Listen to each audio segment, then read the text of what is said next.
ವಿದ್ಯಾದಾನ ಪರಂದಾನ ಪರಂಪರೆಯಲ್ಲಿ ಎಷ್ಟೋ ಶಾಲೆಗಳು ಶುಲ್ಕವನ್ನ ಪಡೆದು ವಿದ್ಯೆಯ ಜೊತೆ ವ್ಯಾಪಾರವನ್ನ ಮಾಡುವ ಈ ಕಾಲದಲ್ಲಿ ರೀಸೆಂಟ್ ಆಗಿ ನಾವು ಬೃಂದಾರಣ್ಯಂ ಗುರುಕುಲಕ್ಕೆ ಭೇಟಿ ನೀಡಿದ್ವಿ. ಇದು ಬೆಳಗಾವಿ ಜಿಲ್ಲೆಯ ರಾಮದುರ್ಗ ತಾಲೂಕಿನ ಲೋಕಾಪುರ ಹತ್ತಿರ ಕಮಕೇರಿ ಗ್ರಾಮದಲ್ಲಿದೆ. ಈ ಗುರುಕುಲದ ಉದ್ದೇಶ ಶುಲ್ಕರಹಿತ ವಿದ್ಯಾದಾನ.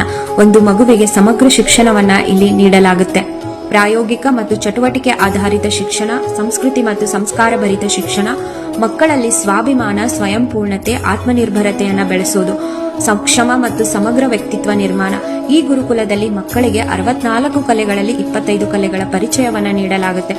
ಇಲ್ಲಿ ಮಕ್ಕಳ ದೈಹಿಕ, ಮಾನಸಿಕ ಮತ್ತು ಬೌದ್ಧಿಕ ಬೆಳವಣಿಗೆಗಾಗಿ ಆಹಾರ, ವ್ಯಾಯಾಮ, ಯೋಗ, ಸಂಗೀತ, ಕಲೆ ಮತ್ತು ತತ್ವವಿಜ್ಞಾನಗಳ ಸರಿಯಾದ ಅಳವಡಿಕೆಯನ್ನ ತಿಳಿಸಿಕೊಡಲಾಗುತ್ತೆ.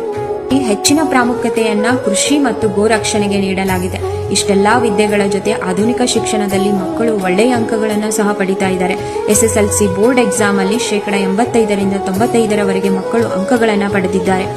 ಒಂದು ಮಗು ಬೆಳೀತಾ ತನ್ನ ಕುಟುಂಬದ ಜೊತೆ ಬೆರಿಬೇಕು, ಆಮೇಲೆ ಪ್ರಕೃತಿಯ ಜೊತೆ ಬೆರಿಬೇಕು, ಆನಂತರ ದೈವದ ಜೊತೆ. ಆದರೆ ಈ ಆಧುನಿಕ ವಿದ್ಯಾಭ್ಯಾಸದಿಂದ ಎಷ್ಟೋ ಮಕ್ಕಳು ತಮ್ಮ ಸನಾತನವನ್ನ ಮರೆತು ಮನಸ್ಸಿಗೆ ಬಂದ ಹಾಗೆ ಕೆಟ್ಟ ದಾರಿಗಳನ್ನ ಹಿಡಿದ ಜೀವನವನ್ನ ಮಾಡ್ತಾ ಇದ್ದಾರೆ. ಬ್ರಿಟಿಷರು ಬಂದು ನಮ್ಮ ಎಷ್ಟೋ ಗುರುಕುಲಗಳನ್ನ ನಾಶ ಮಾಡಿದ್ರು. ಸನಾತನ ಧರ್ಮದವರಾಗಿ, ಹಿಂದೂಗಳಾಗಿ ಗುರುಕುಲಗಳನ್ನ ಪಾಲಿಸಿ ಪೋಷಿಸೋದು ನಮ್ಮ ಕರ್ತವ್ಯ.